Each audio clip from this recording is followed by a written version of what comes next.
अगर आज फूले होते, आज कबीर होते, आज बुद्ध होते, आज बाबा साहब होते, कहां होते ये मुझे बताने की जरूरत नहीं। क्या इसी को 2000 साल से हमारे महापुरुष बनाना चाह रहे थे? ऐसा चाहूं राज में जहां मिले सबन को अन्न और छोट बड़ो सब सम बसे, रविदास रहे बसन। जो कल भी बड़ा था वो आज भी बड़ा बन के बैठा है। ज्योतिबा फूले पर फिल्म बनी, उस फिल्म का ट्रेलर रिलीज हुआ 1925 में नहीं, 2025 में। और जिसने पत्थर कचरा सावित्रीबाई फूले पर फेंका तो कुछ लोगों की इसी महाराष्ट्र में भावनाएं आहत हो गई थी। उन्होंने आंदोलन करके आपके महापुरुष के ऊपर बनने वाली फिल्म को रुकवा दिया। वो अब उस पर कैंची चली है, वो सारे सीन हटाए गए हैं। अब वो 25 अप्रैल को फिर से रिलीज होने जा रही है। पूछना इस देश के लोगों से कि महात्मा फूले ने जब 1 जनवरी 1848 को पहला स्कूल खोला तो उन्हें घर से किसके कहने पर निकाला गया? कूड़े और भिड़ेवाला के इलाके में पोस्टर लगाकर किसका विरोध किया गया? चौदाड़ आंदोलन में बाबा साहब पानी पी के ही तो लौट रहे थे। बाबा साहब की किताब का नाम है वेटिंग फॉर अ वीजा। उसमें पहले चैप्टर में वो बता रहे हैं कि जब वो स्कूल में पढ़ने जाते थे तो जिस मटके से सब पानी पी सकते थे उससे बाबा साहब को नहीं पानी पीने दिया जाता था। बाबा साहब वेटिंग फॉर अ वीजा में लिखते हैं कि मैं जीवन भर इस अपमान को भूल ही नहीं पाया कि यार हम मनुष्य नहीं है क्या? तुम पानी पीने नहीं देते, तुम बैलगाड़ी से उतार सकते हो। और उस समय बाबा साहब सयाजी बाग में रोए थे, संकल्प लिया था। इसलिए उस जगह का नाम है संकल्प भूमि, जो गुजरात में है, कि मैं इस देश को छोड़ के कहीं नहीं जाऊंगा। मैं तब तक अब चैन से नहीं बैठूंगा जब तक अपने लोगों के लिए एक बराबरी का समाज न बना सकूं, जिसमें कोई किसी की जाति के नाम पर बड़ा और कोई जाति के नाम पर छोटा ना हो। और हम बाबा साहब के मानने वाले लोग इस बात को क्या ओपनली डिस्कस भी नहीं कर सकते? आज इस देश का एक भी एकेडमिक इंस्टीट्यूशन ऐसा नहीं है जिसमें 90% पॉपुलेशन प्रोफेसर हो, डॉक्टर हो, इंजीनियर हो, वकील हो, उस सुप्रीम कोर्ट में जज हो, मीडिया में हो। कहीं हैं क्या हम? लेकिन आज जिनकी पॉपुलेशन कम है, जो पहले से राज करते चले आए, वापस उनका राज लौट आया। ऑक्सफैम की रिपोर्ट कह रही है 1% लोगों के पास 40% संपत्ति का कब्जा है। पता है 82 करोड़ लोग 5 किलो अनाज भी सरकार से लेते हैं, तब उनके घर में चूल्हा जल रहा है। मेरा तेरा मनवा कैसे एक होई रे, तू कहता कागज की लेखी, मैं कहता आंखन की देखी, मैं चाहता सुलझावन हारी, तू देता उलझाई रे, मेरा तेरा मनवा कैसे एक होई रे। संत कबीर कह रहे हैं कि कागज के फेर में तुम उलझा रहे हो, लोगों को लड़ा रहे हो, क्योंकि उस समय ये परंपरा शुरू हो गई थी। कोई मुख से पैदा होने लगा, कोई भुजाओं से, कोई पैर से। और जब मैं ये कहना चाह रहा था तो मैं उसके डॉक्टर का किताब लेकर साथ आया हूं। हम सच बोले तो यूनिवर्सिटी से बाहर, अब यूनिवर्सिटी में कौन जो गोबर लिप रहा होगा? मैं देख रहा हूं कि देश के हर एजुकेशनल इंस्टीट्यूशन के सामने गोबर का ढेर रखा जा रहा है, जो आज की पीढ़ी को अभी दिखाई नहीं दे रहा है। हमारे पुरखे कम पढ़े लिखे रहे होंगे, बिखरे हुए रहे होंगे, कमजोर रहे होंगे, लेकिन इतने मूर्ख कभी नहीं थे कि उन्हें पता न हो कि गोबर खाने वाली चीज है या खेत में डाल करके हलवा पैदा करके हलवा खाने वाली चीज होती है। हमारे किसी पुरखे ने हमें नफरत नहीं सिखाई। हमारे पूरे पुरखों का इतिहास मोहब्बत का इतिहास, और उस मोहब्बत के इतिहास में हम एक मशाल की तरह, रिले मशाल मेरे हाथ में दिख रही है, लेकिन आंधियां तेज चल रही हैं, वो मशाल को बुझाने पर आमादा हैं। और हमारे लोग अभी तय नहीं कर पा रहे हैं कि इस मशाल को बचाएंगे कैसे। बचाना है तो एक होना होगा। 90% लोगों, जाति को छोड़ो, जमात में तब्दील हो जाओ कि जिन जिन लोगों को जाति के नाम पे अपमानित किया, हम सब लोग एक हैं। इसलिए 90% लोग अब एक होकर के कोई लड़ाई लड़ेंगे। कोई शेड्यूल कास्ट, शेड्यूल ट्राइब और ओबीसी में बटे नहीं। सबकी लड़ाई अगर एक होगी तब जीत होगी।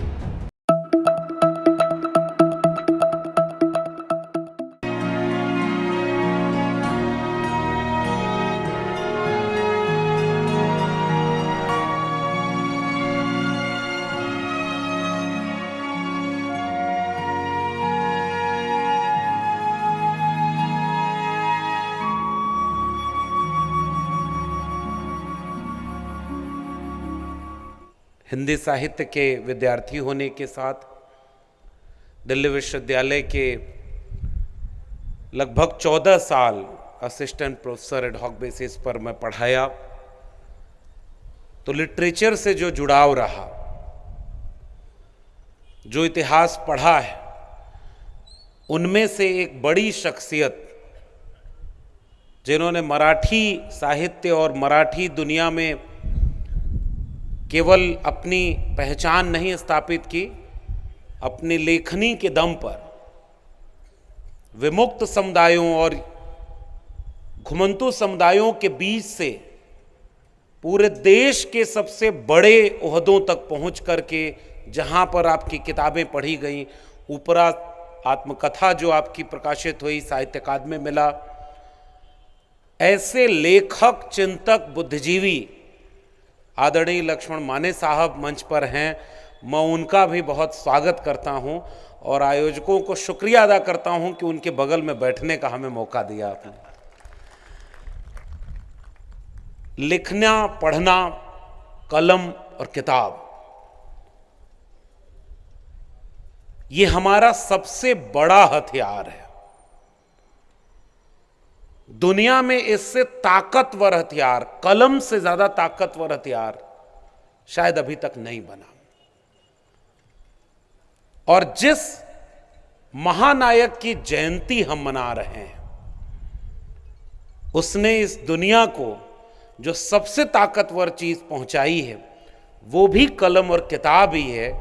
उनका सबसे बड़ा स्लोगन जो मुझे हमेशा अपील करता है, एजुकेट, ऑर्गेनाइज एंड एजिटेट। बाबा साहब डॉक्टर अंबेडकर को जो सिंबल ऑफ नॉलेज कहे जाते हैं, शिक्षा की अहमियत समझते हैं और दुनिया को समझाते हैं। शिक्षित होना गुलामी की बेड़ियों को तोड़ने का रास्ता है और शिक्षा के जरिए ही, कलम और किताब के जरिए ही हम आने वाली दुनिया में एक खूबसूरत दुनिया बना सकते हैं जो मोहब्बत और प्यार से रहे, समता और न्याय पर आधारित हो, इंसान और इंसान मिल करके रहें। ऐसे स्वप्न देखने वाले बाबा साहब डॉक्टर अंबेडकर को कलम की दुनिया के तमाम लोग यहाँ याद कर रहे हैं और ये संकल्प लेते हैं कि हम केवल जयंती नहीं मना रहे, हम आज के ऐसे हर कार्यक्रम में आइए खुद से एक वादा करें कि जिस दौर में हर हाथ में तलवार पकड़ाई जा रही हो, उस दौर में हम हर हाथ में कलम पकड़ाने की लड़ाई को लड़ेंगे और बाबा साहब के सपनों का भारत बनाएंगे। इसके लिए भी इस आयोजन का आभारी होना चाहिए।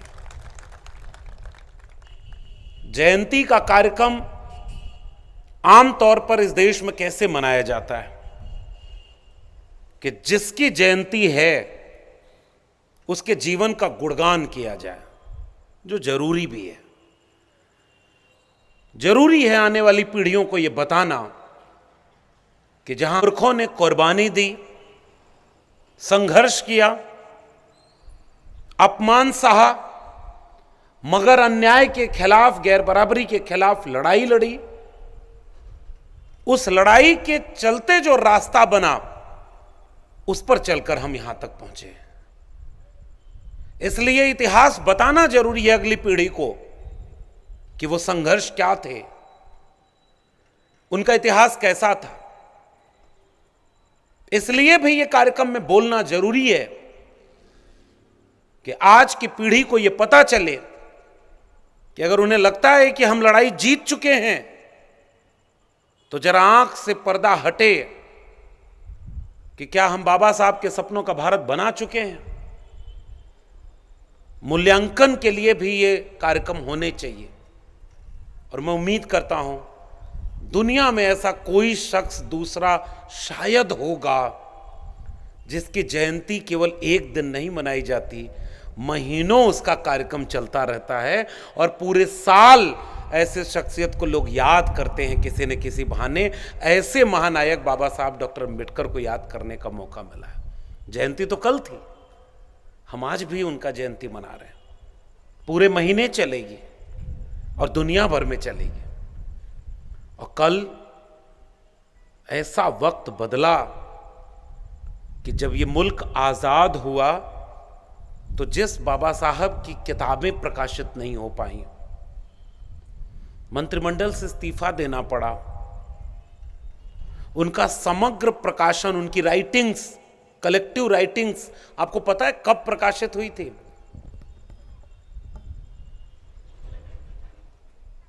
माने साहब की आत्मकथा किस साल में आई? शायद 1980। और वही वक्त था जब बाबा साहब का कलेक्टिव वर्क्स पब्लिश होता है। उसके पहले छिटपुट था, सारी टेक्स्ट उनके इंडिविजुअल लेवल पर लोग पढ़ते थे, समझते थे। Collective volume government of India publish कब कर रही है? 1980 में। बाबा साहब को भारत रत्न कब मिल रहा है? 1990 में। 1989 में तो वादा हो रहा था, मांग हो रही थी, कोशिश की जा रही थी, घोषणा हुई। फिर जब सरकार बदली, बाबा साहब की जयंती के दिन छुट्टी होगी, भारत रत्न मिलेगा। ये सारे फैसले 1990 के आसपास हुए। 40 साल इस देश को यह समझने में लग गया कि बाबा साहब भारत रत्न हैं। शायद उन्हें भ्रम था कि वो नहीं मानेंगे भारत रत्न, तो बाबा साहब को कोई भारत रत्न नहीं मानेगा। हम जैसे लोगों ने जब इतिहास पढ़ा तो ये पाया कि भारत रत्न भले ही बाद में मिला हो, लेकिन अपने नॉलेज से, अपने ज्ञान से, अपने संघर्ष से, अपनी दूरदृष्टि से, अपने विचार से बाबा साहब उसके बहुत पहले ही केवल भारत रत्न ही नहीं, मानवता के विचार के लिए विश्व रत्न बन चुके थे। इसकी बात हम लोग कबूल करते, भले ही वो बाद में मिला। वक्त लगा इस देश को ये बात समझने में कि डॉक्टर अंबेडकर कितने बड़े आइकॉन हैं। डॉक्टर अंबेडकर मॉडर्न इंडिया के सबसे बड़े क्रिएटर हैं। और जब मॉडर्न इंडिया की बात हो रही है तो इसका मतलब कि भारत के संविधान के आधार पर जो देश बना, उसको बनाने वाले सबसे बड़े शिल्पकार का नाम है बाबा साहब डॉक्टर अंबेडकर। यानी आज जिस भारत में हम जी रहे हैं, जो समानता का अधिकार मिला, जो न्याय का अधिकार मिला, वो केवल बाबा साहब के संघर्ष से नहीं मिला। उसे पिरोया उन्होंने एक जगह पर, जो हजारों साल पुराना संघर्ष था। आइडिया ऑफ इंडिया की एक इमारत बनी इस देश की, तो उसके बुनियाद में सबसे पहला मानवता का पत्थर, उसकी गहरी बुनियाद में प्रज्ञाशील, करुणा, मैत्री का एक ऐसी बुलंद नींव डालनी। और उस शख्स को मैं याद करता हूं, तथागत गौतम बुद्ध, कि अगर उन्होंने उस मानवता की बुनियाद को रचा न होता तो 1950 में इस देश को संविधान न मिला होता, और हजारों साल की लड़ाई में आज हमें एक बराबरी का भारत मिलने का रास्ता तय हुआ। ऐसा लगता है कि कभी आपने मैराथन दौड़, रिले मशाल वाली देखी है? रिले, एक व्यक्ति नहीं दौड़ता शुरू से आखिरी तक। शुरुआत कोई करता है और फिर वो अपने अगले को पकड़ा देता है। जब वो थकता है तो उसे अपने आगे वाले टीम मेंबर को पकड़ा देता है। फिर वो आगे वाले को वक्त के साथ वो रिले मशाल और तेज आगे बढ़ती मुकाम की तरफ चलती चली जाती है। मैं पिछले 2-3 हजार साल के भारत के इतिहास को वैसे ही एक रिले मशाल की तरह देखता हूं। उस मशाल को जलाया, उसमें रोशनी भरी, उसमें उजाले के तत्व डाले, ताकि दुनिया में अज्ञान का अंधेरा मिटे, पाखंड और अंधविश्वास की दुकान बंद हो, इंसान और इंसान का बंटवारा खत्म हो, और सब मिलकर मोहब्बत से रहें, मैत्री। दुनिया किससे चले? प्रज्ञा से, बुद्धि से, तर्क से, विवेक से, आचरण में शील हो, स्वभाव में करुणा हो। ये जो मानवीय मूल्य हैं, उस चिंगारी में पिरोया रिले मशाल की, उन्हें हम तथागत बुद्ध के रूप में जानते हैं, जिन्होंने, हमारे यहां किताबों में पढ़ाया जाता था द लाइट ऑफ एशिया, हमको लगता है कि वो द लाइट ऑफ वर्ल्ड हैं। आज भी जिस देश में बुद्धिज्म पैदा हुआ, इस देश में तो बुद्धिज्म खत्म करने पर लोग तुल गए थे। दुनिया में फैल गया, मिटा नहीं। कभी कभी तो मैं पलट कर सोचता हूं कि वो लोग कौन थे जो इसके खिलाफ थे, किताबें जला रहे थे। जिस वृक्ष के नीचे ज्ञान प्राप्त हुआ था तथागत बुद्ध को, और कौन सा ज्ञान प्राप्त हुआ था? पाखंड वाला नहीं, इस बात के अहंकार वाला भी नहीं कि जो सच है वो मुझे पता चल गया, अब मैं तुमको बताऊंगा। इस अहंकार वाला भी नहीं कि केवल दीपक स्वयं बनो, उस ज्ञान की, तर्क की, प्रज्ञा की बात मैं कर रहा हूं। ऐसा ज्ञान तथागत बुद्ध को प्राप्त हुआ था, और वो ज्ञान रास्ता दिखाता था। उस ज्ञान के खिलाफ कौन खड़ा हो गया उस समय? आप भी पढ़िएगा, सब प्रबुद्ध लोग बैठे हुए हैं, समझदार को इशारा काफी। लेकिन उस रिले मशाल को ऐसा लगता है कि तथागत बुद्ध ने जलाया और अपने आगे के लोगों को पकड़ा दिया कि इस दुनिया को खूबसूरत अगर बनाना है, समता पर बनाना है, मोहब्बत और प्यार से चले ये दुनिया, जीव जीव पर ही दया न करे, पशुओं पर भी दया करे, वो भी जीव हैं, करुणा के साथ चलो। उस मशाल को कोई आगे मक्कलपुत गोशाल, कोई और संत आंदोलन, कोई संत कबीर, संतों मानुस तन बौराना,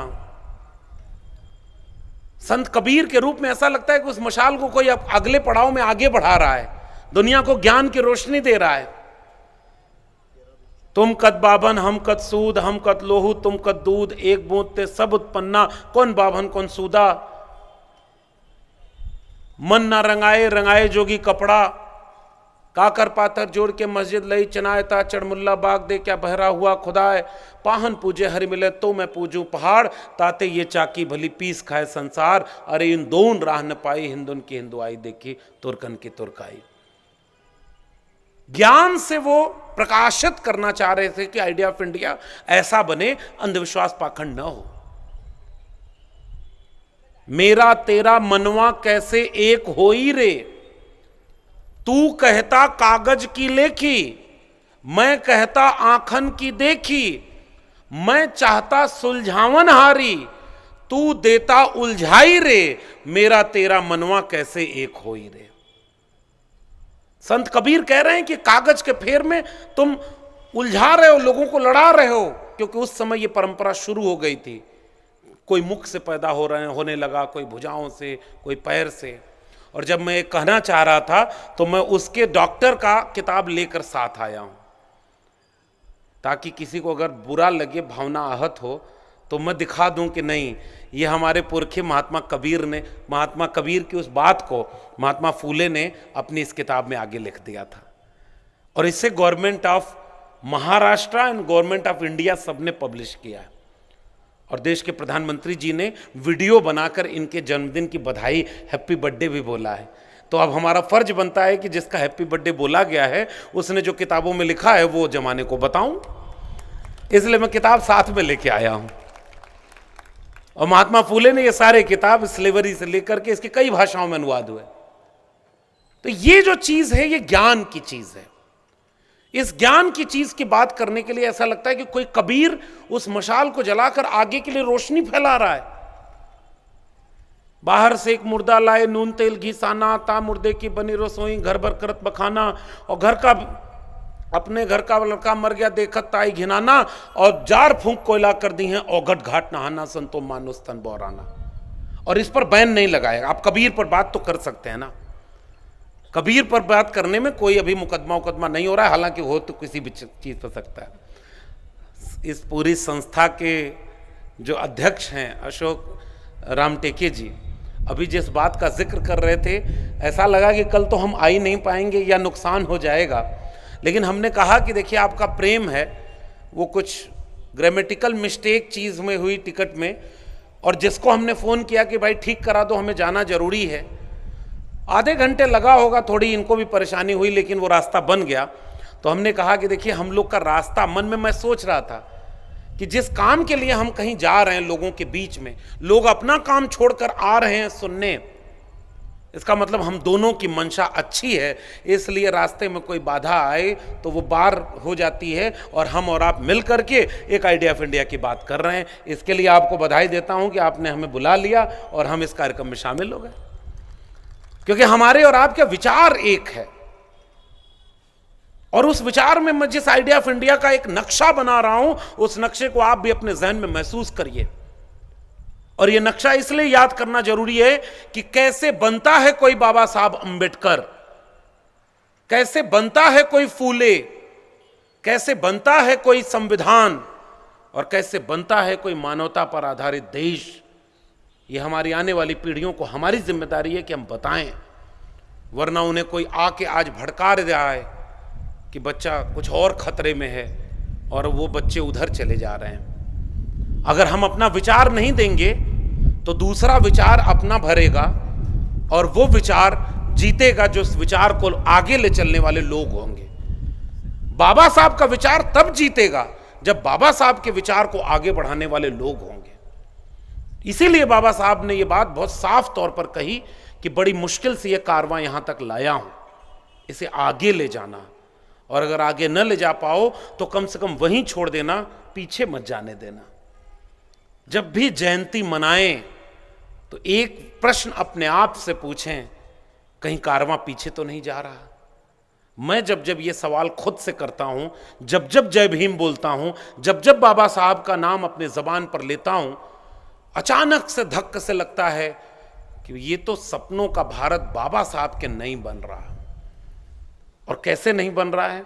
अभी हम लोग गाड़ी में आते समय उसका जिक्र कर रहे थे कि जिस विश्वविद्यालय में मैंने पढ़ाई की, फिर जिस विश्वविद्यालय में पढ़ाया सरकार, उस विश्वविद्यालय में एक डिग्री कॉलेज में एक प्रिंसिपल, सेंट्रल यूनिवर्सिटी के एक प्रिंसिपल सीमेंट से जो उसकी दीवारें पक्की हैं उसके ऊपर गोबर लीप रही थी कि अब विश्वविद्यालय में ज्ञान तभी मिलेगा जब गोबर से हमारा कैंपस रंगा होगा।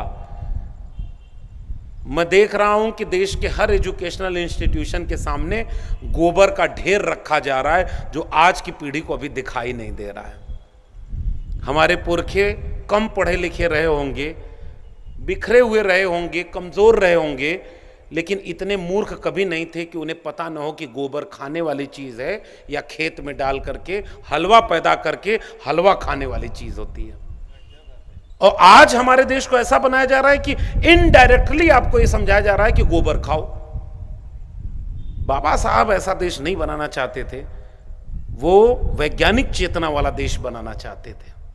इसलिए अपने नारे में सबसे पहला शब्द उन्होंने कहा एजुकेट। तो कौन सी एजुकेशन देने की बात उन्होंने कही थी? ये वाली।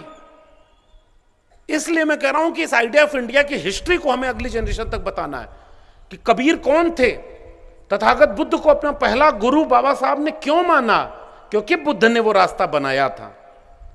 अपना दूसरा गुरु बाबा साहब ने संत कबीर को माना। तो कौन थे संत कबीर, और आज से 700 साल पहले कैसा भारत बनाना चाहते थे? आज की पीढ़ी से पूछ लीजिए, उसे पता ही नहीं होगा, उसे नहीं पता होगा। जिसके सिलेबस में कबीर लगे होंगे वही कबीर को पढ़ता होगा, बाकी सब भूल गए कबीर को। और कबीर को यह बात पता थी कि एक दिन दुनिया ऐसी भूल जाएगी, फिर भी अपने हिस्से का काम करके चले गए। संतों मानुस तन बौराना, और उसी के पैरेलल लिख रहे हैं संतों ऐसा जग बौराना, साच कहो तो मारन धावे और झूठे जगपति आना। अगर आप झूठ बोलोगे तो आप सम्मानित किए जाओगे, बड़ी बड़ी कुर्सी पर बिठाए जाओगे, चुनाव भी जीत जाओगे और सबसे बड़े कुर्सी पर भी बैठ जाओगे, और सबसे बड़ी कुर्सी पर बैठ करके सबसे बड़ा झूठ बोल दोगे, और तब भी आप अवतारी हो जाओगे। आपको कोई नहीं कहेगा कि झूठ बोल रहे हैं। इस सलीके से मैं एतबार न करता तो और क्या करता। 15 लाख आया क्या, और उस पर कहना ठीक नहीं है। इन्होंने, राम टेके जी ने इशारा कर ही दिया है कि अगर मैं दिल्ली में कोई पार्टी बनाऊं तो उसका पहला कैडर यहाँ ब्रह्मपुरी में भी मिल ही जाएगा। इतना हम लोग नई नई चीज़ें बनाते रहते हैं। खैर, झूठ के दौर में हम सच को याद करने के लिए यहाँ इकट्ठा हुए हैं, और सच के जो नायक हैं, उस सच के नायक में कबीर सबसे बड़ा नाम है कि सच कहने की हिम्मत दिखाई। उस समय भी आसान नहीं था साहब, जैसे आज भी आसान नहीं है। आज आप सच कह दीजिए तो नरेंद्र दाभोलकर की गति को प्राप्त हो सकते हैं, गोविंद पंसारे बन सकते हैं, कलबुर्गी बन सकते हैं, गौरी लंकेश बन सकते हैं, सिद्दीक कप्पन की तरह एक पत्रकार जो केरल से चलकर हाथरस में एक दलित बेटी को जो जला दिया गया, उसका हत्या हो गई, बलात्कार हुआ, उसके बाद उसे जबरदस्ती कर दिया गया, वो रिपोर्टिंग करने वहां जा रहा था और पुलिस पकड़कर जेल में डाल देती है। यह है सच बोलने की हिम्मत करने का आज का समय। हम सच बोले तो यूनिवर्सिटी से बाहर, अब यूनिवर्सिटी में कौन जो गोबर लिप रहा होगा। भाई ऐसी नौकरी हमको न चाहिए जिसमें आने वाली पीढ़ी के बच्चे कल को मुझसे पूछें कि प्रोफेसर सर ये गोबर केवल कैंपस में लीपना है कि अपने घर में भी जाकर लीपना है। मैं क्या जवाब दूंगा कि गोबर से विज्ञान जुड़ता है, और गोबर तो वैसे वहां भी पैदा होता होगा जहां जहां जानवर हैं। तो अमेरिका वाले तो गोबर का इस्तेमाल ऐसे नहीं कर रहे जैसे हमारे यहां वाले कर रहे हैं। और अमेरिका क्या कर रहा है, रॉकेट बना रहा है। एलन मस्क का, जो नई जनरेशन के लोग होंगे वो जानते होंगे, एक वैज्ञानिक बना रहा है कि रॉकेट जहां से प्रक्षेपास्त्र किया जाएगा वो अपना मिशन पूरा करके वापस वहां आ जाएगा। इलेक्ट्रिक व्हीकल्स बन रही हैं, बिजली से गाड़ियां चलेंगी, ड्राइवर की जरूरत भी नहीं होगी, उसमें ड्राइवर की जरूरत नहीं है, अपने आप गाड़ी चलेगी। और हमारे यहां at the same time, Google करके यहीं पढ़िएगा, एक व्यक्ति टीवी स्टूडियो पे बैठ करके मंत्र फूंक करके नारियल को हवा में उड़ा रहा था। आफू ऐसे करके वो नारियल हवा में उड़ गया। हमारे यहां पाखंड फैला रहे हैं सब। जिस समय इस देश में सबको दवा नहीं मिल रही हॉस्पिटल में, अगर आप बीमार हो गए और आपकी जेब में पैसा नहीं है तो छोटी सी बीमारी से भी जान हाथ से जा सकती है। अगर आप अमीर हैं तो कोई बात नहीं, हार्ट ट्रांसप्लांट करा लीजिए, किडनी लगवा लीजिए, ये कर लीजिए, वो कर लीजिए, और पैसा है तो विदेश में जाकर आप अपना इलाज करवा लीजिए। गरीब हैं तो क्या होगा साहब, सरकारी अस्पताल में दवाई मिल रही है क्या? पता नहीं आपके यहाँ क्या स्थिति है, हमारे यहाँ तो बहुत बुरी स्थिति है। शिक्षा सरकारी अस्पतालों में, सरकारी जगहों पर मिल रही है क्या सबको? गरीबों के बच्चों को अच्छी शिक्षा मिल रही है क्या? अगर आपकी जेब में पैसा है तो आपके बच्चे अच्छे स्कूल में पढ़ेंगे। अगर आपकी जेब में पैसा नहीं है तो आप अपने बच्चों को अच्छे स्कूलों में नहीं भेज सकते, क्योंकि शिक्षा महंगी हो गई है। और शिक्षा महंगी हो गई तो सबसे पहले उनके हाथों से दूर होगी जो सबसे बाद में शिक्षा पाना शुरू किए थे। इसलिए कोई कबीर को नहीं जानता। कबीर को जानेगा तो अंधविश्वास के ऊपर सवाल करेगा कि मुर्दा नाग को हर कोई पूजे, पूजे लोग लुगाया, और जिंदा नाग जब घर में निकला ले लाठी दौड़ाया। आज ऐसी बात कह दे तो क्या होगा, बाकी राम टीके साहब जाने। मैं तो तर्क की बात कर रहा हूं, हालांकि मुश्किल है सर ये सब बात करना। लेकिन अब हम कबीर की बात ना करें क्या? कबीर ने साइंटिफिक टेम्परामेंट की बात की थी कि मोको कहां ढूंढे रे बंदे, मैं तो तेरे पास में।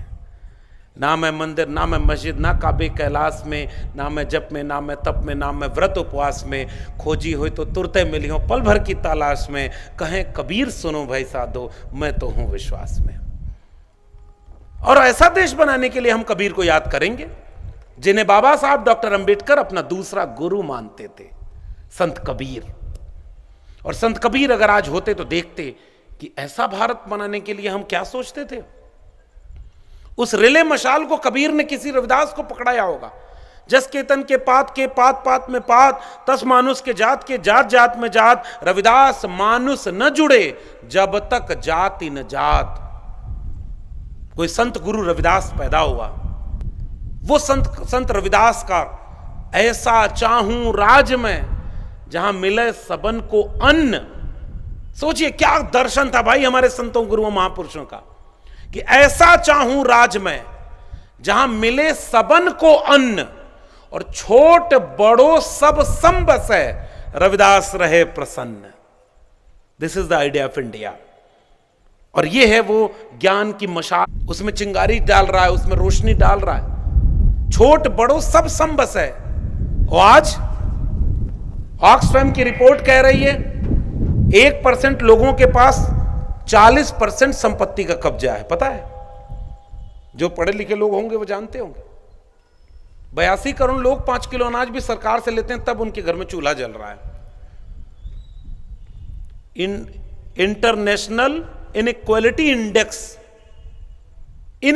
इंडेक्स, वो इंडेक्स बता रहा है कि इस देश के 90% पॉपुलेशन के पास 10% भी रिसोर्स नहीं है, और 10% पॉपुलेशन के पास 90% रिसोर्स कैप्चर्ड है। 1% पॉपुलेशन 40.5% रिसोर्स को एक्यूपाइड किए हुए है। देश के 100 अरबपतियों में एक भी अरबपति 90% पॉपुलेशन का नहीं है। देश के सुप्रीम कोर्ट और हाई कोर्ट में पिछले 10 साल में जितने जस्टिस बने हैं उसमें 18% 10% पॉपुलेशन के हैं, और जो 90% पॉपुलेशन है उसके कितने जुडिशरी में लोग गए? 10%। क्या इक्वलिटी है क्या? मैं 2018 में जब दिल्ली यूनिवर्सिटी में प्रोफेसर था, उस समय असिस्टेंट प्रोफेसर, हम लोग तो काम चलाऊ थे उस समय, जानते थे कि नौकरी तो भाई, हम तो आजमगढ़ के रहने वाले, इलाहाबाद यूनिवर्सिटी पहुंचे तो यूनिवर्सिटी टॉप किया। मैं तो अपने टॉपर, अपने 32 डिग्री वाले महानायक की बात करने आया हूं। जब वो पढ़ के लौटे थे तो जितनी डिग्रियां लेकर लौटे थे, आज भी ऐसे बहुत कम लोग मिलेंगे इतने पढ़े लिखे, और जितनी डिग्री लेकर लौटे थे सारी ओरिजिनल डिग्री थी, एक भी फर्जी डिग्री लेकर नहीं आए थे। आजकल तो पता ही नहीं किसका क्या है क्या नहीं। और बाबा साहब क्या एजुकेटेड पर्सन, शिक्षा की अहमियत को समझने वाला पर्सन। इसलिए मैं ये बात कह रहा हूं कि जब यूनिवर्सिटी के टॉपर बने हम अपने बैच के, हमें कलम और किताब ने बनाया है। इसलिए नहीं बनाया कि जब नौकरी पानी हो तो गुलामी करने लगना, झूठ बोलने लगना, डर जाना, जय भीम मत बोलना ताकि किसी को पता न चल जाए अम्बेडकरवादी है, नौकरी नहीं मिलेगी। अम्बेडकर जयंती बनाना नहीं, संविधान की बात करना नहीं, अगर कहीं गलत हो रहा हो तो उसके खिलाफ बोलना नहीं, क्योंकि नौकरी न चली जाए, बिजनेस न खराब हो जाए। यही सोचे होते तो अम्बेडकर भी अम्बेडकर नहीं बन पाए होते। यही सोचे होते तो महात्मा फूले तो कंस्ट्रक्शन कंपनी चलाते थे बहुत बड़ी, पुराने लोग जानते होंगे, और सारी कंपनी सारा बिजनेस छोड़ करके स्कूल खोलने का बिजनेस शुरू कर दिया जिसमें मुनाफा नहीं था। स्कूल खोलने की सजा ये मिली। सोचिए ना, कबीर से वो रोशनी मशाल की कोई रविदास के पास जा रही है, कोई संत घासीदास लिख रहा है मनखे मनखे एक समाना, वो छत्तीसगढ़ में लिख रहे हैं। संत रविदास कहां लिख रहे हैं? काशी में। तो उस समय कोई नारायण गुरु केरल में लिख रहे हैं, बसवन्ना चोखा मेला अय्यंकाली दक्षिण भारत में। और उस समय उस पूरी परंपरा और विरासत को आगे बढ़ा रहे, कोई नामदेव, कोई ज्ञानदेव, कोई तुकाराम, और उन सब की मशाल से एक एक रोशनी आगे जलती चली गई तो कोई ज्योतिबा फूले बनता है। और महात्मा फूले, जिसे बाबा साहब डॉक्टर अंबेडकर अपना तीसरा गुरु मानते थे। बाबा साहब ने कैसे पूरी विरासत को समझा था, इसलिए मैं ये बात अपनी बात यहां जोड़ रहा हूं। महात्मा फूले कौन थे? स्कूल पढ़ने गए और बच्चे थे छोटे से, तब भी जो आता था उससे तर्क करते थे। ये एक किताब जहां से छपी हुई है, महाराष्ट्र सरकार ने इसे पब्लिश किया है, education department government of Maharashtra Bombay, for Mahatma Phule, Jyotiba Phule death से सेलिब्रेशन कमेटी जो बनी हुई थी, 100 साल पूरे हो रहे थे, पब्लिश किया, सरकार ने पब्लिश किया। और जीवनी पढ़िएगा महात्मा फूले की। शुरू में उनको एक बार स्कूल छुड़वा दिया लोगों ने, पिता को भड़का के, कि यार तुम्हारा बच्चा लगता है कुछ गलत रास्ते पे जा रहा है। क्योंकि जब हम घर में आते हैं, हम कोई भी धर्म की बात करते हैं, ये तो हमसे गलत सवाल पूछता है। एक फिल्म बनी अभी हमारे, वो शायद उपाध्यक्ष महोदय दिखा रहे थे अभी, कि जब से आपका नाम आया है, ग्रुप में चर्चा हो रही है कि इनको बुलाया है, तो हमने अभी परसों नरसों ही एक जगह पे एक भाषण में ये बोला कि एक फिल्म बनी है, अब तो सब भगवान भरोसे, वो यूट्यूब पर मिल जाएगी, देखिएगा उसको। तो स्कूल में बच्चे हैं, एक हेडमास्टर गया है और वो पढ़ा रहा है कि हम आज जरा चेक करने आए हैं कि आप लोग ठीक रास्ते पे पढ़ाई कर रहे हो कि नहीं। तो बच्चे से पूछता है, बताओ सूर्य ग्रहण चंद्र ग्रहण कैसे लगता है, इसके बारे में क्या जानते हो? तो एक बच्चा कहता है कि सूरज के चारों तरफ पृथ्वी घूमती है, पृथ्वी के चारों तरफ चंद्रमा घूमता है। तब तक दूसरा बच्चा बोल देता है, ये झूठ बोल रहा है सर, जब पृथ्वी किसी के फन पर टिकी है तो वो घूमेगी कैसे? और ये मैं अपने से नहीं बोल रहा हूं, मैं रेफरेंस दे रहा हूं। अब तो सब भगवान भरोसे, यूट्यूब पर सर्च करिएगा मिल जाएंगे। तो इसे सेंसर बोर्ड भारत सरकार ने जो बनाया है उसी ने पब्लिश करवाया है। इसलिए भाई मैं बच के बोल रहा हूं, उसके बाद भी मुकदमा हो जाए तो बात अलग है, क्योंकि समय जमाना बड़ा खराब है। अगर आज फूले होते, आज कबीर होते, आज बुद्ध होते, आज बाबा साहब होते, कहां होते ये मुझे बताने की जरूरत नहीं। हमारे एक सज्जन आते समय कह रहे थे आप उसी यूपी से हैं जहां बुलडोजर खूब चलता है। मैंने कहा बधाई हो, अब धीरे धीरे महाराष्ट्र में भी आ गया है। नागपुर तक पहुंच गया कि नहीं बुलडोजर? तो बारी बारी नंबर सबका आएगा भाई, बस इंतजार कर लें। कल को मुसलमान मारा जा रहा था तो लगा हमारे घर पे आँच नहीं आएगी। अब दलित पिछड़ा आरक्षण कहां है? और यही मैंने सवाल पूछा था 2018 में आरटीआई लगा करके, देश के सेंट्रल यूनिवर्सिटीज और स्टेट यूनिवर्सिटीज में what is the representation of schedule caste, schedule tribe and OBC, जिसकी लड़ाई बाबा साहब लड़के गए। तो बाबा साहब तो ये सवाल पूछने 2018 में तो लौट के आएंगे नहीं, 2025 के भारत से सवाल पूछने तो बाबा साहब आएंगे नहीं कि सुप्रीम कोर्ट में कितने जज बने हैं शेड्यूल कास्ट, शेड्यूल ट्राइब और ओबीसी के, जरा पता हो तो बताइए। 99% पॉपुलेशन के लोग कहां पर हैं? जज नहीं है, एक भी ट्राइब जज नहीं है। एक या दो दलित जज बने, एक दो तीन ओबीसी जज बने, और मेजॉरिटी किसकी है? जिसकी पॉपुलेशन में मेजॉरिटी नहीं है लेकिन देश चलाने में मेजॉरिटी उनकी है। क्या यही है बाबा साहब के सपनों का भारत? क्या इसी को 2000 साल से हमारे महापुरुष बनाना चाह रहे थे? ऐसा चाहूं राज में जहां मिले सबन को अन्न और छोट बड़ो सब सम बसे, रविदास रहे बसन। जो कल भी बड़ा था वो आज भी बड़ा बन के बैठा है, और बाकी लोगों को तुम 82 करोड़ लोगों को 5 किलो अनाज दे रहे हो। मैं जानना चाहता हूं वो 82 करोड़ लोग इतने गरीब कौन है जिसके पास 5 किलो अनाज भी खरीदने की ताकत नहीं बची? मुझे जरा एक्सरे करके बताओ। 90% पॉपुलेशन उसमें शेड्यूल कास्ट, शेड्यूल ट्राइब और ओबीसी की है। Am I right or wrong? बताइए ना भाई। आज गरीबी का पूरा एक लकीर, एक नक्शा बनाओ गरीबों का और एक नक्शा बनाओ बहुजनों का, दोनों नक्शों में 90% चीज सिमिलर मिलेगी। 90% पॉपुलेशन क्या देश पर राज कर रही है क्या? 90% हम कहां हैं पता है? हम विश्वविद्यालयों में प्रोफेसर बन के 90% नहीं है। मैं 90% जब कह रहा हूं तो schedule caste, schedule tribe, other backward communities, OBC और तमाम माइनॉरिटीज जिनको रिप्रेजेंटेशन नहीं मिला, जिसके लिए बाबा साहब लड़ करके गए, संविधान में रास्ता बना करके गए, उस रास्ते पर चलकर हम पहुंचे कहां हैं? इसका मूल्यांकन अगर जन्मदिन, जन्मोत्सव, महोत्सव कमेटी नहीं करेगी, कौन करेगा फिर? वो करेगा जो इस समय पूरे दिन भर मेहनत करता है ताकि रात को चूल्हा जले, न उसे शिक्षा मिली, न उसे रोजगार मिला, तो उसको क्या पता हो कि संविधान खतरे में है कि नहीं है? ये तो हमको और आपको सोचना है ना भाई। हमें संविधान से नौकरी मिली, हमें संविधान से शिक्षा मिली, हमें संविधान से कलम मिली, हमारे साथ संविधान ने हाथ में किताब दिया, समझदारी दी, पहचान दिया, अपने इतिहास को पहचानो कि बाबा साहब ने क्या किया। आज जयंती मनाने उनके में इकट्ठा हुए हैं, तो फिर यह सवाल कौन करेगा कि आज क्या बाबा साहब के सपनों का भारत बन रहा है कि नहीं बन रहा है? और उस सपनों का भारत क्या ज्योतिबा फूले के सपनों का भारत बन रहा है? महात्मा फूले को जब पहली बार स्कूल से निकाल दिया गया और स्कूल से निकालने के बाद दोबारा फिर किसी तरह एक दूसरे मिशनरी स्कूल में भेजा गया पढ़ने के लिए, महात्मा फूले पढ़ते हैं, शिक्षा की अहमियत को समझते हैं। उसके बाद 1847 के आसपास पहले अपनी पत्नी को पढ़ाते हैं। कोई सगुना बाई है, फिर कोई सावित्रीबाई फूले हैं। आम की डंठल से जमीन पर ऐसे लकीरें खींच करके कोई शिक्षा दे रहा था, क्योंकि उसके जहन में था कि मैं एक ऐसा देश बनाऊंगा जिसमें हर हाथ में कलम पहुंचेगी। लेकिन उस देश में उस समय क्या था? अछूत के बच्चों को शिक्षा नहीं मिलेगी। कब? 1848। लड़कियों को शिक्षा नहीं मिलेगी। और हिस्टोरिकल फैक्ट, युग पुरुष नाम से एक किताब है, उसमें सब जीवनी लिखी हुई है बाबा साहब महात्मा फूले की। 1 जनवरी 1848 पहला स्कूल, पुणे सर आए हुए हैं वहां से, भिड़े वाला, मैं उस जगह गया, खंडहर बन गया है।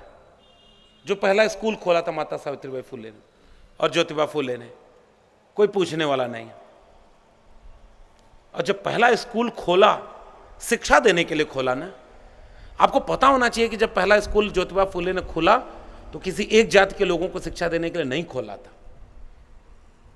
उनकी पहली क्लास में 80% जो बच्चे थे वो अपर कास्ट थे, सवर्ण तबके से आते थे। जिसने शिक्षा देनी चाहिए ना, वो उसने जाति नहीं देखी। ये हमारे लोगों का सलीका था, ये हमारे लोगों की समझदारी थी। लेकिन कोई था जो कह रहा था कि ये जो पैर से पैदा हुए इन सबों को शिक्षा नहीं मिलेगी। लिख रहा था, जानबूझकर लिख रहा था। बाबा साहब अपनी जीवनी वेटिंग फॉर अ वीजा में लिख रहे हैं। अगर आपने नहीं पढ़ी हो तो पढ़िएगा। मैं बधाई देता हूं पूरी आयोजन समिति को कि यहां किताबों का स्टॉल उन्होंने लगवाया है, और जो सक्षम लोग हैं अपने पढ़ने के लिए भी किताबें खरीदिए। और जितना पैसा फूल माला पर लगता है, ठीक है, ये तो सम्मान के लिए किया जाता है, ये तो प्रेम है आपका, हम उसे दिल में सहेज कर ले जाएंगे। लेकिन एक सलाह मशवरा मेरा है, 2 रुपया भी बचे तो उससे किताबें खरीद कर लोगों को बांटिए, क्योंकि फूल माला सूख जाते हैं शाम होने तक, किताबें ताउम्र हरी रहती हैं और अपने विचारों से रोशनी देती रहती हैं।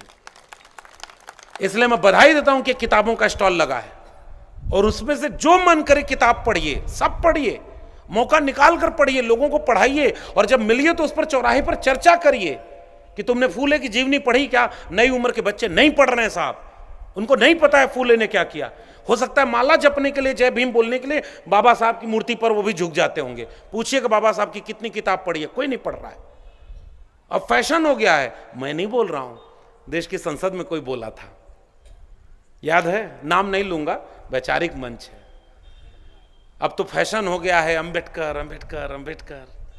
इतना नाम भगवान का लिए होते तो 7 जन्म के लिए स्वर्ग मिल गया होता।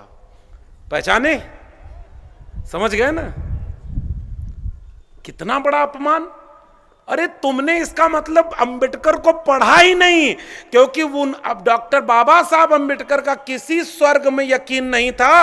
नरक में रहने वाले करोड़ों लोगों के लिए जीते जी इस देश को स्वर्ग बनाकर जाने वाले नायक का नाम है बाबा साहब अंबेडकर। उन्होंने यहां के लोगों के नरक के जीवन को मुक्त किया, आजादी दिलाई। सड़क पर चलने का अधिकार नहीं था, तालाब में पानी पीने का अधिकार नहीं था, और बाबा साहब महाड़ आंदोलन, चौड़ा आंदोलन कर रहे हैं कि पानी मैं पीऊंगा। और जब पानी पीने का आंदोलन कर रहे हैं, लौट रहे हैं, तो उनके ऊपर हमला कौन कर रहा था? जरा आप लोग भी ये इतिहास अपने बच्चों को बताओ। नई पीढ़ी को पता ही नहीं हो रहा है, उनको लग रहा है कि धर्म खतरे में है, और ये कर्म खतरे में हमारा है, इसको पता ही नहीं है। क्योंकि वो जो सत्ता में बैठा है वो अपना झूठ पसार ले रहा है, और हमारा सच चौराहे के आगे बढ़ ही नहीं पा रहा है। अब लोग नहीं पढ़ रहे, नहीं जान रहे। पूछना इस देश के लोगों से कि महात्मा फूले ने जब 1 जनवरी 1848 को पहला स्कूल खोला तो उन्हें घर से किसके कहने पर निकाला गया? पूड़े और भिड़ेवाला के इलाके में पोस्टर लगाकर किसका विरोध किया गया? सावित्रीबाई फूले 2 साड़ी लेकर के पढ़ाने जाती थी, ये तो हिस्टोरिकल फैक्ट है। सावित्रीबाई फूले इसलिए 2 साड़ी लेकर पढ़ाने जा रही हैं क्योंकि रास्ते पर इतना कचरा और मैला फेंका जा रहा है, ताकि उनकी साड़ी गंदी हो रही है, वो दोबारा दूसरी साड़ी पहनकर तब बच्चों को शिक्षा दे रही हैं। और जब फिल्म बनी, और जितने लोग सोशल मीडिया से अवेयर होंगे वो जानते होंगे, ज्योतिबा फूले पर फिल्म बनी, उस फिल्म का ट्रेलर रिलीज हुआ 1925 में नहीं, 2025 में। 2025 में जब ट्रेलर रिलीज हुआ अभी, और जिसने पत्थर कचरा सावित्रीबाई फूले पर फेंका तो कुछ लोगों की इसी महाराष्ट्र में भावनाएं आहत हो गई थी। उन्होंने आंदोलन करके आपके महापुरुष के ऊपर बनने वाली फिल्म को रुकवा दिया।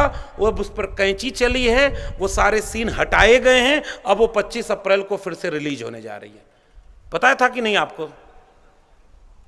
जयंती मनाने वाले इतने लोग हैं फूले को याद करने वाले, और जिसने इतिहास पर सच बनाकर फिल्म बना दी, और फिल्म आपकी काटी जा रही है, और आपको पता ही नहीं आपका कोई आंदोलन इस देश में नहीं हुआ।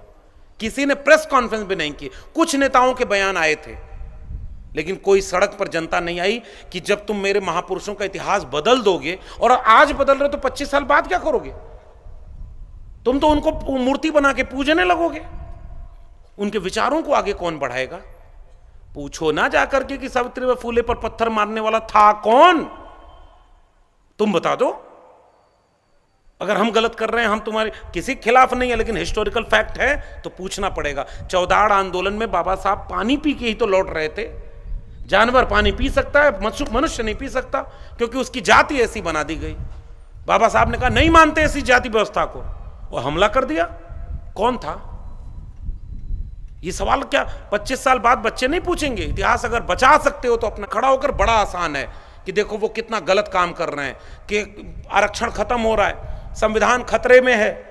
आज इस देश का एक भी एकेडमिक इंस्टीट्यूशन ऐसा नहीं है जिसमें 90% पॉपुलेशन प्रोफेसर हो, डॉक्टर हो, इंजीनियर हो, वकील हो, उस सुप्रीम कोर्ट में जज हो, मीडिया में हो।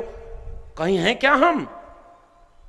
लेकिन आज जिनकी पॉपुलेशन कम है, जो पहले से राज करते चले आए, वापस उनका राज लौट आया है। और हम बाबा साहब के मानने वाले लोग इस बात को क्या ओपनली डिस्कस भी नहीं कर सकते? और जानते हैं, कमी हमारी थी। जो बात राम टेके साहब कह रहे थे, मैं उसको जोड़ता हूं जिस भी संदर्भ में वो कह रहे हूं। हम इतने टुकड़ों में बिखरते चले गए कि अब हमें जो एक करना चाहता है वो भी बिखर जाएगा। बाबा साहब ने समता सैनिक दल किस सन में बनाया? 1924। आज कहां है? बाबा साहब ने labour party of India, Republic party of India, Milind college खोला, उसके बाद बुद्धिस्ट सोसाइटी ऑफ इंडिया। ये सारे आज संगठन कहां हैं? जितने लोग उतने संगठन, और उनका संगठन एक बना 100 साल पूरे होने जा रहे हैं। समझदार को इशारा, नाम नहीं काफी ले रहा हूं। आप अपने वैचारिक प्रतिपक्षी को तो जानो कि वो एकजुट रह करके कैसा देश बना गए। आज उनका आदमी बाबा साहब की मूर्ति पर माला पहनाता है। वो जब नागपुर आता है, उसके दिल में अपना विचार है, लेकिन पहले वो दीक्षा भूमि जाकर के बाबा साहब की मूर्ति पर माला पहनाता है, ताकि हमारे देश के बाबा साहब के मानने वाले हो सकता है इतने में ही खुश हो जाएंगे, यार आदमी तो अच्छा है, जय भीम भी 2 बार बोला, इस बार तो उसी को वोट दे देते हैं। ये हो रहा है, हमारे सामने हो रहा है, क्योंकि उसको पता था जब तक वो लोग ताकत में थे, पहली कोशिश की कि डॉक्टर अंबेडकर को गायब कर दो, किताबें न छापो, उन पर चर्चा नहीं होगी, लोग भूल जाएंगे। लेकिन मिटा नहीं पाए जब अंबेडकर को, तो अब बाबा साहब को चाहते हैं कि अपने में जज्ब कर लो, मिला लो, बड़ी बड़ी मूर्तियां पूरे देश में बनवा दो, पूजा करवाओ, बाबा साहब के नाम पर गुणगान गाओ, उनके 5 तीर्थ स्थल हैं, उसका इतना बड़ा वही फलाने हैं, प्रातः स्मरणीय, नित्य बंदनीय, हुजूर आए हुए हैं, दिल्ली की कुर्सी पर बैठे हुए हैं, कितना बढ़िया काम कर रहे हैं। और बाबा साहब ने जो संविधान दिया, उन्हीं के लोग कहते हैं कि इस बार 400 पार नहीं तो संविधान बदलना। हमने तो नहीं बोला था। कल्पना करिए कि 75 साल इस संविधान को हुआ, और एक देश में खुलेआम कोई संविधान की प्रति जला देता है, कोई संविधान के खिलाफ बोलता है, कोई संविधान को बदल देने की बात करता है। बाबा साहब के सपनों का भारत है ये। मैं जिस दिल्ली में रहता हूं, उसके जंतर मंतर पर संविधान की प्रतियां जलाई गई कि नहीं, आपको पता है कि नहीं बताइएगा? जलाई गई थी ना? सजा हुई? तुम संविधान जला दो, सजा ही नहीं होगी। तुम एक धर्म के राष्ट्र बनाने की बात करते हो। पाकिस्तान और द पार्टीशन ऑफ इंडिया किताब में बाबा साहब बहुत पहले कह गए कि हिंदू राष्ट्र अगर हकीकत बनता है तो बहुत बड़ा अभिशाप होगा, और आज उसी का राष्ट्र बना रहे हैं, फिर भी माला पहनाएंगे जोर से जय भीम। इसलिए मेरा कहना, केवल गुजारिश केवल इतनी है, कलम का भारत बनाइए ना, बाबा साहब के विचारों को पढ़िए। बाबा साहब एक शिक्षित भारत चाहते थे, एजुकेट योर सोसाइटी। तो एजुकेशन का क्या हाल है मैं बताता हूं। 14 साल प्रोफेसर रहा, मैंने अपनी किताब भी लिखी, अगर होगी यहां तो मन करे तो पढ़िएगा। हिंदी में भी है, हिंदी में बेस्ट सेलर है, देखिए कुछ लोगों ने लिया भी है, मराठी में भी ट्रांसलेटेड है, उड़िया में आने वाली है, पंजाबी में भी ट्रांसलेट है, और गुजराती में भी हो रही है। गुजराती वाली ज्यादा जरूरी थी, लेकिन थोड़ा देर से आ रही है। और हमने ये कोशिश की कि हम एजुकेशन क्राइसिस क्या है अपनी सोसाइटी को बता पाएं। भले नौकरी नहीं है तो कोई बात नहीं, फूले साहब नौकरी की चिंता किए होते तो आज महानायक जन नायक फूले नहीं बनते। बाबा साहब की नौकरी 10 दिन नौकरी कर पाए थे साहब भाई, सयाजी बाग वडोदरा में 11वें दिन चले गए, रहने को घर नहीं दिया। Parsi theatre, waiting for visa, मैं किताब का नाम कोट कर रहा हूं, बाबा साहब की किताब का नाम है वेटिंग फॉर वीजा। उसमें पहले चैप्टर में वो बता रहे हैं कि जब वो स्कूल में पढ़ने जाते थे तो जिस मटके से सब पानी पी सकते थे उससे बाबा साहब को नहीं पानी पीने दिया जाता था।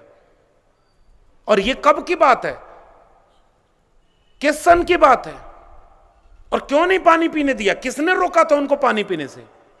वेटिंग फॉर वीजा के सेकंड चैप्टर में वो बोल रहे हैं कि जब स्टेशन से वो जाने के लिए अपने जहां जाना था वहां के लिए बैलगाड़ी लेने गए तो वहां उनके लोगों को बैलगाड़ी कोई नहीं दे रहा था क्योंकि उनको पता चल गया था इनके बच्चे। और जब पिता से मिलने सतारा जा रहे थे, 6-7 साल उम्र एक बच्चे की, और बैलगाड़ी से उतार दिया जैसे उसको पता चला कि ये अछूत घर का बच्चा है।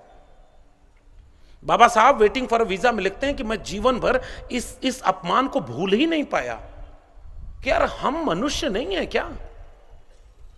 तुम पानी पीने नहीं देते, तुम बैलगाड़ी से उतार सकते हो, तुम हमारे छुए हुई चीज को इस्तेमाल नहीं कर सकते। अधिकारी बनकर के जब वहां नौकरी कर रहे थे उनको फाइल भी फेंक करके दिया जाता था। और उस समय बाबा साहब सयाजी बाग में रोए थे, संकल्प लिया था, इसलिए उस जगह का नाम है संकल्प भूमि जो गुजरात में है, कि मैं इस देश को छोड़ के कहीं नहीं जाऊंगा। मैं तब तक अब चैन से नहीं बैठूंगा जब तक अपने लोगों के लिए एक बराबरी का समाज न बना सकूं जिसमें कोई किसी की जाति के नाम पर बड़ा और कोई जाति के नाम पर छोटा ना हो। मानवता के नायक हम बाबा साहब को कहते हैं ना।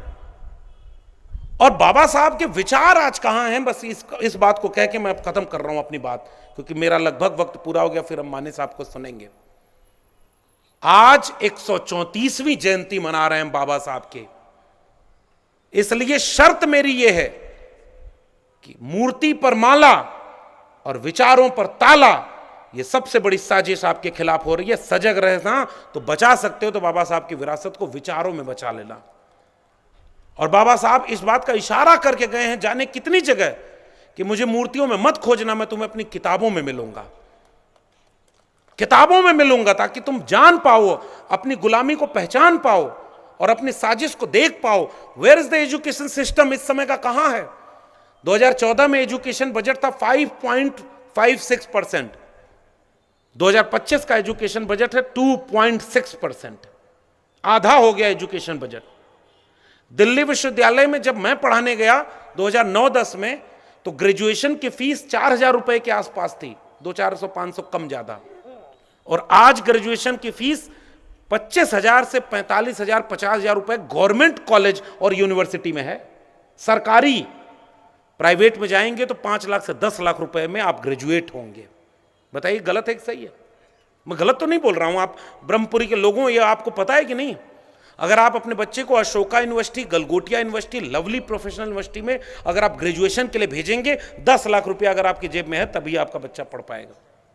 और कहीं आपके बच्चे ने यह सपना देख लिया कि मैं डॉक्टर बनूंगा या इंजीनियर बनूंगा, किसी लड़की ने यह आपके घर की सपना देख लिया कि मैं एमबीए करूंगी, मैं ब्यूरोक्रेसी में जाऊंगी। मेडिकल और इंजीनियरिंग और प्रोफेशनल कोर्सेज के 50 लाख से 1 करोड़ रुपए के पैकेज चल रहे हैं। बताओ गलत कह रहा हूं कि नहीं? ये जितने यूथ आए हुए बैठे हैं, बताओ इसकी जानकारी है कि नहीं आपको? करोड़ रुपए में कोई अब बन रहा है, तो गरीब का बच्चा कब बनेगा? बाबा साहब 1920 के मूक नायक में लिखते हैं, 1930 बहिष्कृत भारत में वही बात लिखते हैं, बॉम्बे लेजिस्लेटिव असेंबली के सामने जब अपना रिप्रेजेंटेशन दे रहे होते हैं तब वही बात कहते हैं। शिक्षा देना राज्य की जिम्मेदारी है, शिक्षा पर बजट बढ़ाना चाहिए, वंचित शोषित बच्चों को फेलोशिप देना चाहिए। एजुकेशन अगर नहीं होगी तो आप बराबरी का समाज नहीं बना पाएंगे। और भारत में वैसे ही बहुत गरीबी है। इस देश के शेड्यूल कास्ट, शेड्यूल ट्राइब और ओबीसी कम्युनिटी के लोग बहुत गरीब हैं। उनको शिक्षा की अहमियत भी नहीं पता, जेब में पैसा भी नहीं। अगर पैसे से शिक्षा मिलेगी तो वो अपने बच्चों को नहीं पढ़ा पाएंगे। इसलिए राज्य की जिम्मेदारी है कि जेब से पैसा तय ना हो कि उसको किताब में शिक्षा मिलेगी कि नहीं। राज्य सरकार सबको शिक्षा दे। और आज शिक्षा बिजनेस बन गया है साहब।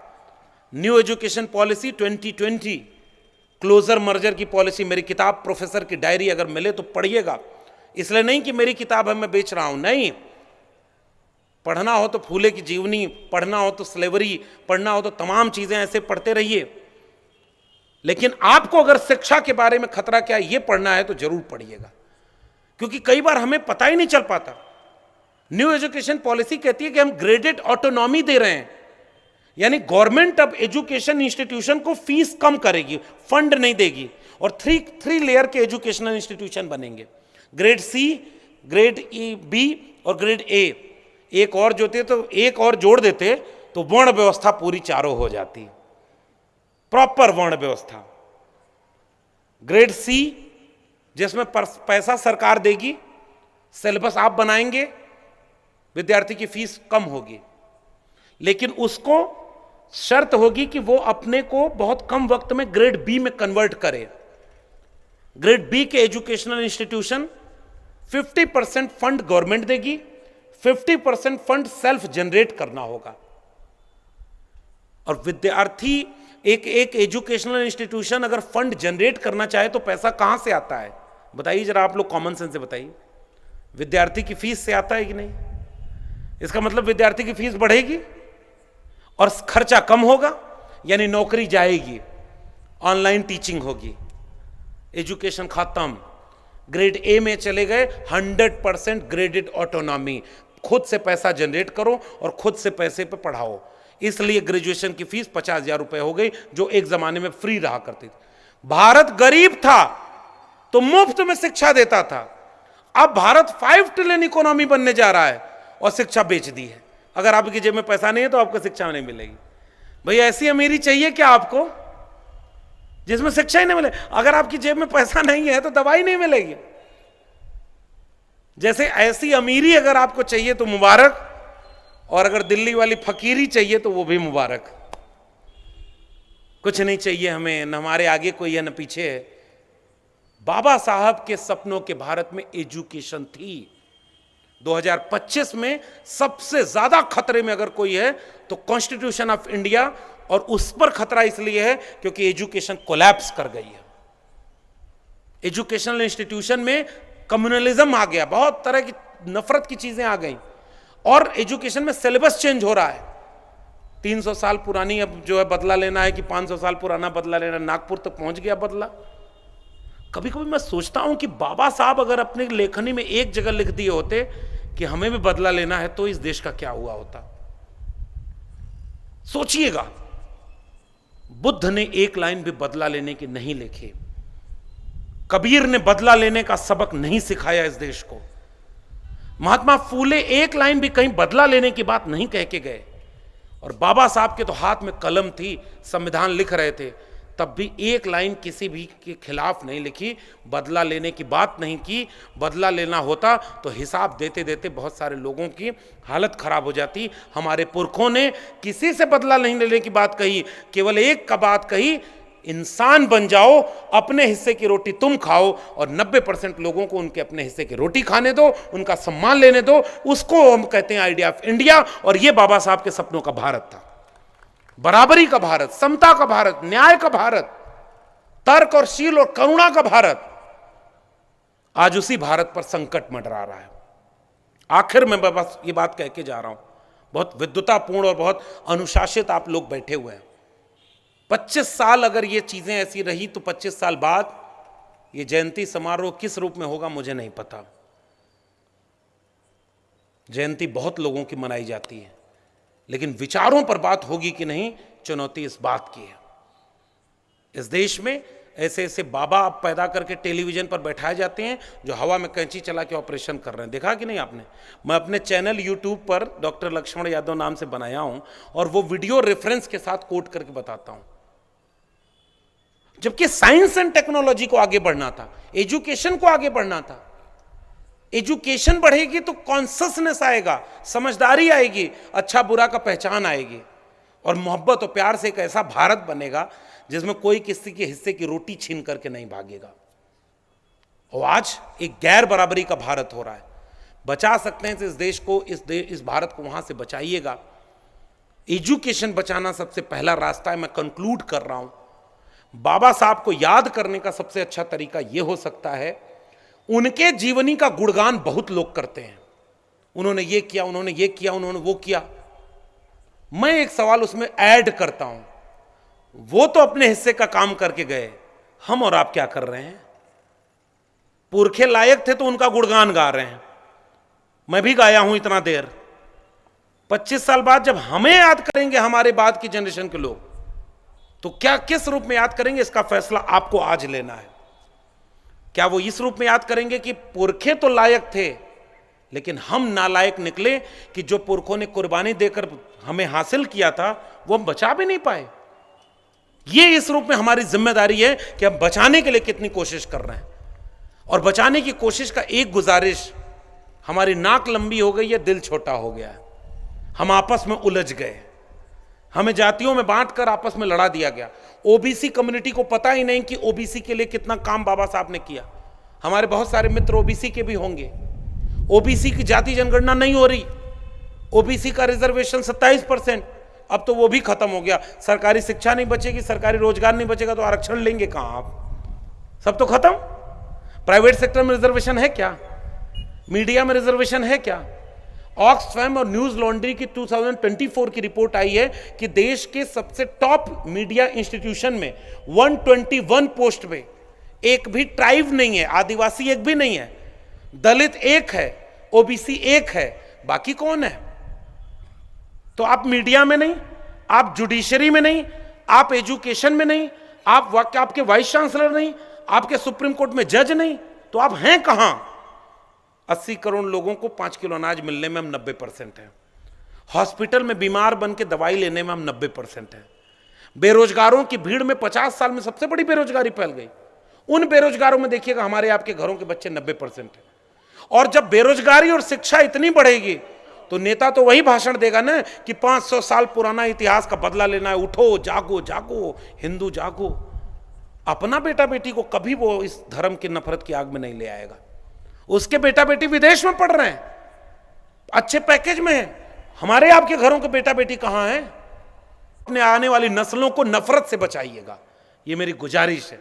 हमारे किसी पुरखे ने हमें नफरत नहीं सिखाई। हमारे पूरे पुरखों का इतिहास मोहब्बत का इतिहास है, और उस मोहब्बत के इतिहास में हम एक मशाल की तरह, रिले मशाल मेरे हाथ में दिख रही है। 2025 के लोगों, आपके हाथ में जो रिले मशाल, लेकिन आंधियां तेज चल रही हैं, वो मशाल को बुझाने पर आमादा हैं, और हमारे लोग अभी तय नहीं कर पा रहे हैं कि इस मशाल को बचाएंगे कैसे। बचाना है तो एक होना होगा। 90% लोगों, जाति को छोड़ो, जमात में तब्दील हो जाओ कि जिन जिन लोगों को जाति के नाम पे अपमानित किया, हम सब लोग एक हैं, इसलिए 90% लोग अब एक होकर के कोई लड़ाई लड़ेंगे। कोई शेड्यूल कास्ट, शेड्यूल ट्राइब और ओबीसी में बटे नहीं, सबकी लड़ाई अगर एक होगी तब जीत होगी। दूसरा निवेदन कि नफरत की आग से अपने भी बचना है और अपने बच्चों को बचाना है। कहीं वो गलती से कलम पकड़ने की उम्र में तलवार न पकड़ ले, उसको कलम पकड़ाइए, किताब पकड़ाइए, शिक्षित भारत बनाइए।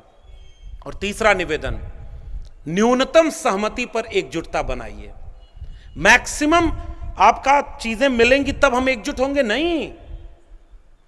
10 चीजें अगर हमारे और आपके एजेंडे में हैं, इस देश के ओबीसी के एजेंडे में है, दलित के एजेंडे में है, आदिवासी के एजेंडे में है, माइनॉरिटी के एजेंडे में, 5 जगह पर हम और आप मैच नहीं कर रहे, झगड़ा हो गया, अलग हो गए, छोड़ दीजिए कुछ दिन के लिए उन 5 चीजों को। जिन 5 जगहों पर हम और आप एक है ना, संविधान आपको भी चाहिए, संविधान हमें भी चाहिए, शिक्षा आपको भी चाहिए, शिक्षा हमें भी चाहिए, रोजगार आपको भी चाहिए, रोजगार हमें भी चाहिए, संतों गुरुओं महापुरुषों का इतिहास आपको भी चाहिए, हमको भी चाहिए। इसलिए केवल इन 5 चीजों पर एकजुट हो जाते हैं, हम बचेंगे तो बाकी जहां असहमत थे उसको आपस में बैठ के निपटा लेंगे। लेकिन हम जहां असहमत होते हैं उसको हम आगे कर देते हैं, और जहां सहमति थी वो भी जगह खत्म हो जाती है। ये मेरा निवेदन। मैं उम्र में आप सबसे बहुत कम हूं। मैं इस मंच पर जितने लोग हैं, सामने बैठे हैं, बहुत सारे लोग तो ऐसे होंगे जितना हमारी उम्र नहीं होगी। जब माने साहब की किताब आई, जब उसको अवार्ड मिल गया, दूसरी किताब आ गई, उसके बाद तो मैं पैदा हुआ। बहुत सारे लोग यहां बैठे हैं जितनी हमारी उम्र नहीं होगी उतना संघर्षों में लगाया होगा, पुराने लोगों ने मेहनत की होगी, तब यहां हम पहुंचे। तो हम अपनी तरफ से हो सकता है कोई नई बात ना कहें, लेकिन ऐसे जयंती कार्यक्रमों का एक मकसद यह भी होता है कि दिल्ली से चलकर मैं जब ब्रह्मपुरी आऊं तो मुझे पता चले कि मैं जिस सपने को देखता हूं उस सपने को देखने वाले हजारों लोग मेरे साथ हैं। तो मैं हिम्मत लेकर लौटूंगा कि हमारी लड़ाई सच की है, न्याय की है, और इस लड़ाई को बिना डरे और बिना झुके आगे लड़ते रहना है। इसलिए भी जयंती मनाई जाती है कि आप अकेले नहीं हैं, हम आपके साथ हैं, हम सब एक दूसरे के साथ हैं। नफरत से मोहब्बत से जीता जा सकता है, झूठ को सच से जीता जा सकता है। और सच हमारे पुरखों ने बोला। चिड़िया, एक जंगल में आग लगी, मुझे वो दृश्य बहुत याद आता है। उस आग को बुझाने में कई चिड़िया नाकाम। एक चिड़िया अपने चोंच के एक बूंद पानी से आग बुझा रही थी। मेरा आखिरी पैगाम ब्रह्मपुरी के लोगों, रामटेके साहब जानते हैं कि कितनी मुश्किल से हम यहाँ पहुँच पाए, तो इसका एक फ़ायदा, एक मोहब्बत का पैगाम देकर हम जा रहे हैं। फिर मिलेंगे, फिर हम बातचीत करेंगे, हमारे सपनों का भारत बनाएंगे महापुरुषों का। लेकिन आखिरी में मेरा निवेदन यही है कि बाकी चिड़िया जब हंसते हुए बोली कि इतनी बड़ी आग तुम्हारे एक चोंच के एक बूंद पानी से बुझेगी, उस चिड़िया का जो जवाब था वही मेरा जवाब है। उस चिड़िया ने कहा कि मुझे पता है कि मेरे चोंच के एक बूंद पानी से ये जंगल की आग नहीं बुझेगी, मगर जब इस जंगल की आग का इतिहास लिखा जाएगा तो मेरा नाम आग लगाने वालों में नहीं, आग बुझाने वालों में शामिल होगा। यही हम चाहते हैं कि इस बुरी लड़ाई को भी हम मिल करके लड़ेंगे और जीतेंगे। इसी के साथ आप सबने प्रेम दिया, सम्मान दिया, आपका बहुत बहुत धन्यवाद। जय भीम, जय मंडल, जय संविधान, इंकलाब जिंदाबाद।